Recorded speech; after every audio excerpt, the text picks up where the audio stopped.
Welcome to the Heal, Thrive, Dream podcast, where trauma survivors become healthy thrivers. Each month, we'll feature a theme in the trauma recovery and empowerment field. To promote your recovery, healing, and learning how to build dreams, here's your host, Karen Robinson, transformational coach and therapist. Welcome to the Heal, Thrive, Dream podcast. Today, my guest is Sayre. Sayre. That's right. Rhyming. Everyone knows what your name's on this podcast. Terry is passionate about education and helping others to realize their genius. She taught school for 30 years and is ultimately a lifelong teacher and learner. She is now a fearless living certified life and leadership coach. Terry works with her daughter, Kelly, and their business, Fearless Generations. They offer workshops, retreats, and they speak for online events. And the most interesting thing of all, I hope that's fair to say, is what, Terry? What about you is so... Well, what? I think Go ahead. there's a lot of things, but right now I think as an 80-year-old woman, I'm serving as the mayor of my community. It's never too late. You are my first mayor on this podcast. And how old did you say you were? You're 80? Yes, ma'am. And you look fabulous. Oh, thank you. It's really awesome to have you on my show. And I think for someone who's lived 80 years, it would be really hard to avoid anything traumatic, right? Absolutely. 83. Yeah. And I don't know you super well, but I do know a couple of things that seem very traumatic to me, which I only know really one thing that seems super traumatic, and then other small things maybe. Because my audience is women and some men who are healing from trauma. The goal of the podcast is to inspire them by listening to other people who've had really dark times and somehow end up surviving those hard times and then going on to thrive. Okay. Is there a trauma that you feel comfortable discussing today? Certainly. One of the most difficult times in my life was when I was in my late 40s, when the love of my life committed suicide. And that was one day everything's fine, and the next day my life was shattered. I had 4 children still at home, one child married with I had a couple of grandchildren. And navigating that landscape was very traumatic and actually the most difficult thing I've ever had to experience in my life. I was very spoiled and pampered by my husband. He was a generous, kind, loving person who I never had pumped gas for myself. He had always taken care of me, probably to a fault, yet I enjoyed that a lot. And so there I was thrown into a circumstance where I had to take care of everything, and I had to fight the stigma of suicide. I have friends that turned away, families that turned away, people that said horrific things about my husband, defaming his legacy.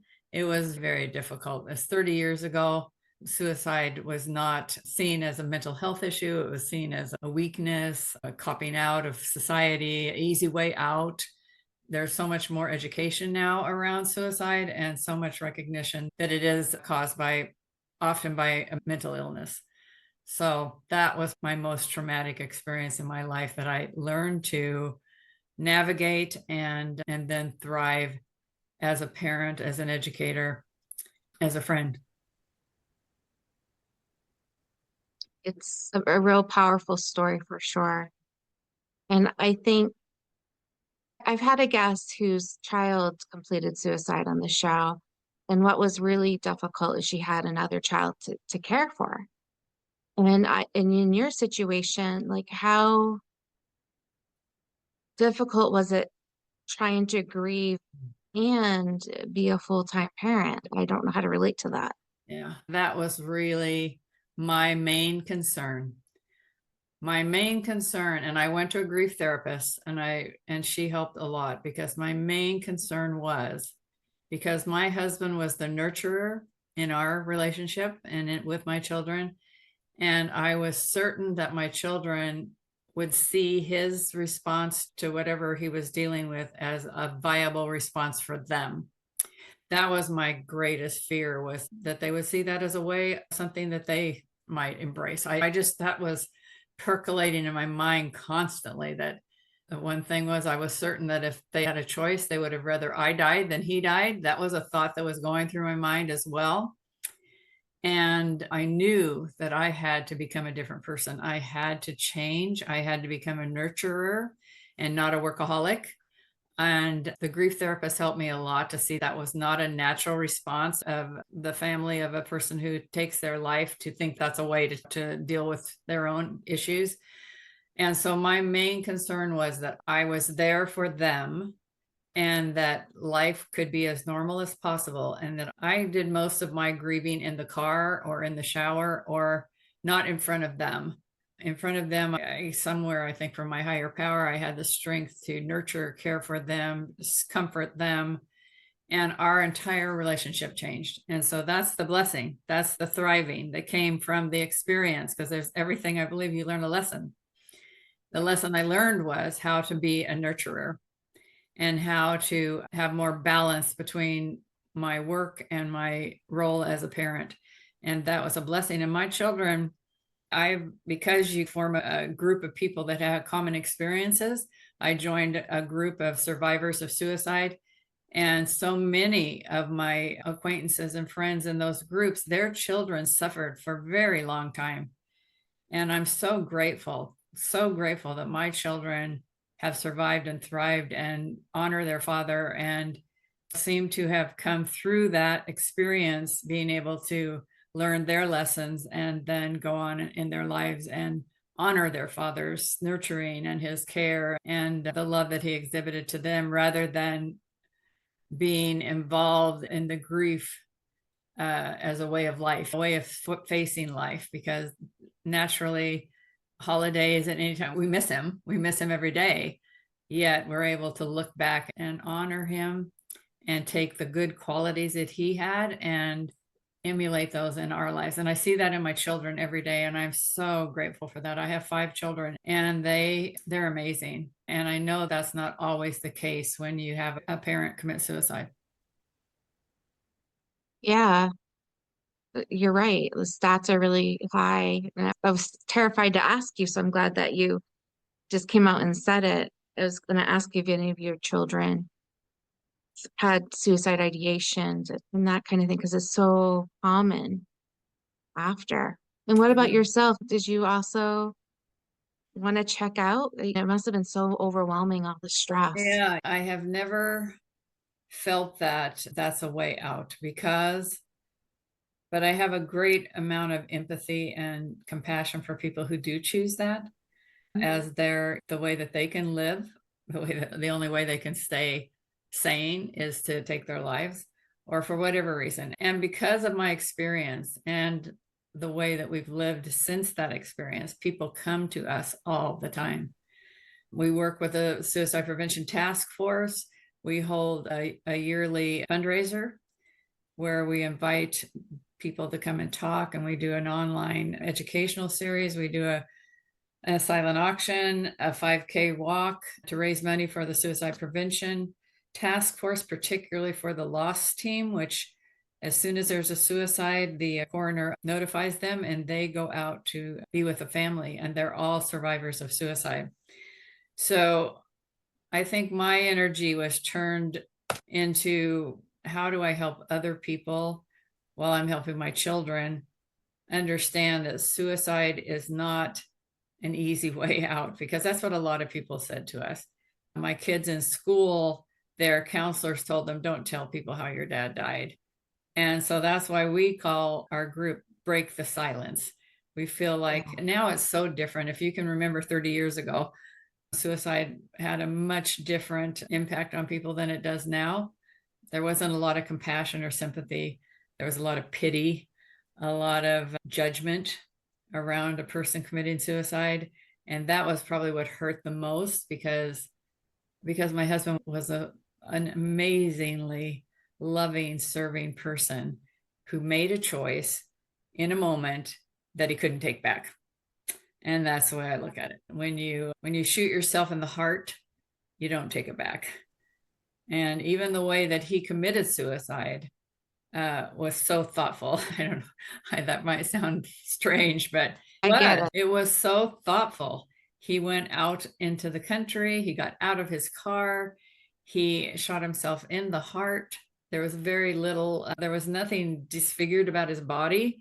He was found by a law enforcement. I never had to see him, in that I didn't have to find him. It was just, and he left an amazing note to all of us, which made me sad, but also gave me comfort that he felt that way. He felt like he was a burden, and that he was doing a favor to us, which is just blows my mind. But that's what he thought. That's what his mental state was. And that's why he felt that was the choice he wanted to make. So there's so many things about our situation that differ from other people's. And I really can look back. 30 years is a long time to live, and look back at something and be grateful.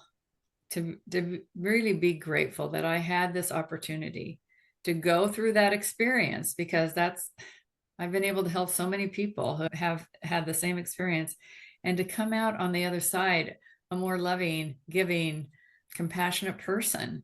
I like myself. And before that, I was pretty angry with myself, because I was always caught in the middle of wanting to do my job and feeling burdened by my family. And that was not who I wanted to be. And so it's interesting. It's really interesting to me how trauma can be a blessing. Yeah. Especially with some processing time. Oh yeah, lots of processing. 30 years of processing, yeah. right? Yeah, it's okay if you're listening, you've had a recent trauma, as a suicide in the family. You may not see it as a blessing yet. No. And it's probably only in the last 15 years that I've been able to process this and get to that point. So yeah, for sure. If anyone's listening, it's not, today, what a blessing, my husband killed himself. No, it's looking back on the circumstances and being able to say, here's the lesson that I learned. I'm grateful for the lesson. And so to answer your question, I never did feel like that was a way for me to solve my problems. Very good. I'm glad to hear that. If someone's listening and they are thinking about suicide just because life is so overwhelming, the holidays are here. Some people don't have a supportive family to wrap their arms around them, or if they do, maybe they still feel alone. What suggestions do you give to people who are feeling this way? I would encourage people so strongly to reach out. I listened to a young man who jumped off the Golden Gate Bridge and lived. Never heard of, very unheard. He says, when people actually decide that they're going to take their own life, no one can talk them out of it. But until they've made that definitive decision, they can reach out for help. And there are so many organizations to help. They're like you're a person who's trained to work with people in trauma and grief and help them to pull up from inside their desire to go on and to live and to be who they were meant to be. There are hotlines, there are support groups, there are national organizations, there are local organizations that are available. When you first have those thoughts, I think that's when you can reach out for help, that it can be useful. I know people whose family members have committed suicide by accident, trying to call for help, yet they follow through and did it. And that's so sad too, because it's like they were just calling out for help. So there's things you can notice in the people you love, signs. And you can go on the National Hotline for Suicide Prevention and find a whole list of signs, things to look for, things people might say, how they act, when there's a change in the way they're acting. in their mood, in their feelings and what they're saying, and then just be open. Don't step back and think, oh, everything will be all right. Ask them, talk to them, and encourage them to get help, because there is so much more help out there now for recognizing that suicide is a result of some kind of mental disturbance, and that can be helped. Depression can be helped, schizophrenia can, all of these bipolar, these mental illnesses that they've really been able to zone in on and understand, those can lead to suicide. And so you need the help that you can get. I feel like having medication, if you need medication, is a godsend to help people get over a period of time in their life when they're just so sad and can't see any other alternative. I do have a daughter who suffers from bipolar, which brings on depression. And as soon as we understood that was happening, we got her in to get help, and she's thriving. But there are definitely signs that you as a loved one can see in your family members or your friends or acquaintances that lead to that thought, I'm going to talk to them about it. It's that being open and not being afraid to say, are you feeling like you might want to take your life? Are you feeling so sad that you want to give up? And then getting them to talk, and then getting them to some help, some professional help, like you, or a psychiatrist, or someone that is trained in helping people sort through those feelings and see alternatives, because that's what happens. My husband saw no other way. That's what he said in his letter to us. He saw no other way to stop the pain. And if I had known, even when I looked back, and my grief therapist helped me do a backward diagnosis of how his behavior was up to that point. And there were signs that I did not recognize. There were signs. And I think that would be my advice to any person who talk to somebody about it. Talk about it. If you're thinking about it and you haven't made that decision, you're just thinking about it, then get with someone you love and trust and talk about it. Yes, I actually think all of us should be more suicide aware. You don't necessarily have to be suicide competent. I am, because I used to work in the emergency room for a military hospital, where my primary job was assessing and treating suicide. Sometimes it was after attempt. A lot of times it was people very desperate that did want to die, and they got help at the last minute, or a loved one brought them in for help. Yeah. So I noticed some of the things I noticed was people that either recently lost their job or had any kind of financial struggle. They felt desperate and just worried that they would never make the money again. And please don't complete suicide over finances, because money flows in either direction. There's always hope for money. Yeah. The other issue I saw is people struggling with their sexuality and fearing that their family wouldn't support them. Nowadays, more families are supporting and have unconditional love. If you don't have a family like that, there are friend groups, there's organizations that will wrap their arms around you. So I had a lot of people, either gender or sexuality issues was another thing. Yeah. If you look at the statistics, the most recent statistics have shown an increase in women committing suicide and children. And that's the thing that's really horrific to me, that a child would be that hopeless. Children as young as 8 years old. And and women who now take measures that are pretty difficult not to be successful. Like in the past, women would maybe take overdose of medication as a cry for help, or maybe cut themselves and then tell somebody, so that they're making a cry for help. Men most normally shoot themselves. And that's pretty hard to come back from. But the statistics are very interesting about how it goes up and down in terms of sexuality, in terms of gender, in terms of age, in terms of ethnicity.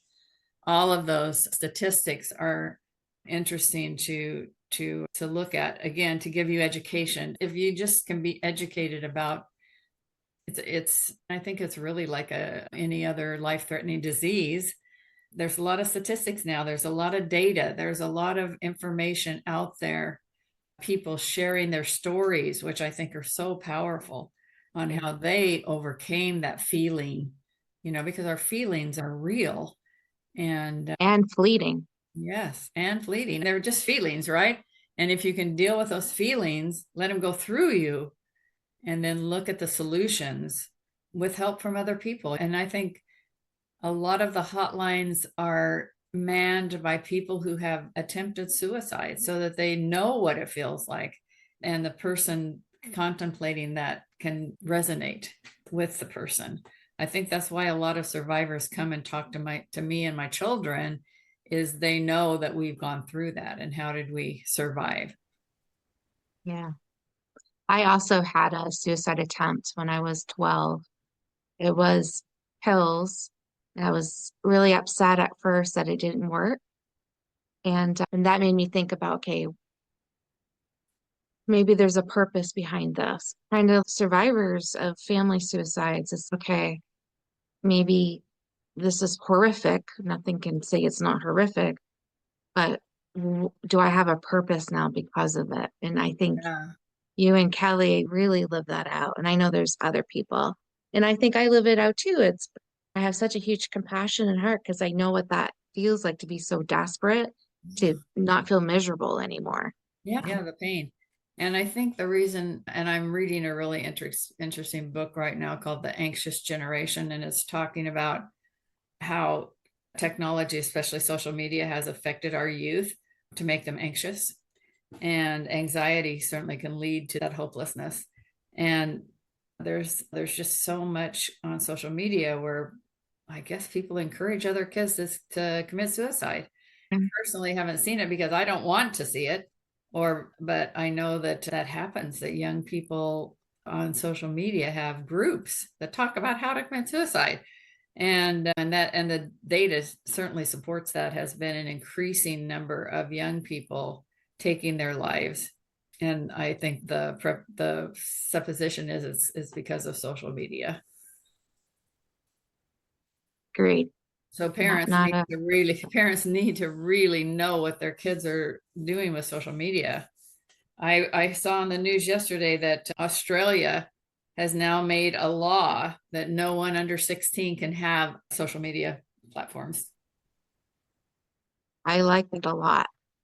And I know that there's a huge community of people out on the planet that are encouraging that to happen because of the anxiety of the youth, and they're being able to tie it statistically to a certain year, a certain thing that comes on Facebook and then Instagram, and watch the anxiety level of this whole generation. I can't remember if it's Generation Z or whatever it is, but whichever generation it is, before 2010 is when smartphones came into existence, and smartphones then and in the next few years came into having internet. And now everything's available to our kids, and parents are giving 8-year-olds phones. Yeah. So I just stood up and said, yay, Australia, if we could just lead the way. Yeah, I got off there. No, but it's such a huge topic. It's overwhelming. Like social media has been such a problem, like in our family, even with our kids. Our middle child, who is already vulnerable she's adopted. There's no suicide discussion on her social media, but other just things that were inappropriate or harmful for her. So it's a lot. I feel like parenting, we've always had to have eyes in the back of our head, but now we got to have eyes everywhere. I know. It's a huge job to monitor everything.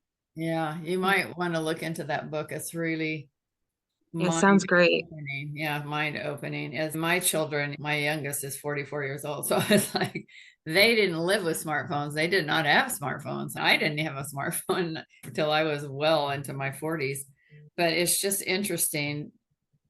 And I can see how addictive it is with my grandchildren. It's so addictive. Yeah. Tell me the name one more time about the book. I think it's called The Anxious Generation.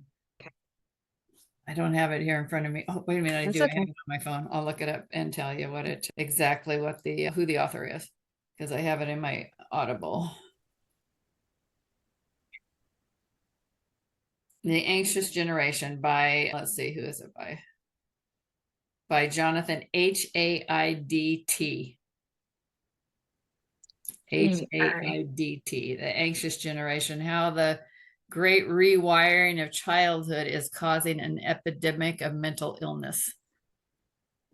Okay, I'm going to add it to the show notes for the audience to pick up if they would like to do that. Yeah, it's fascinating because it's very scientifically documented, and it's just interesting. Yeah.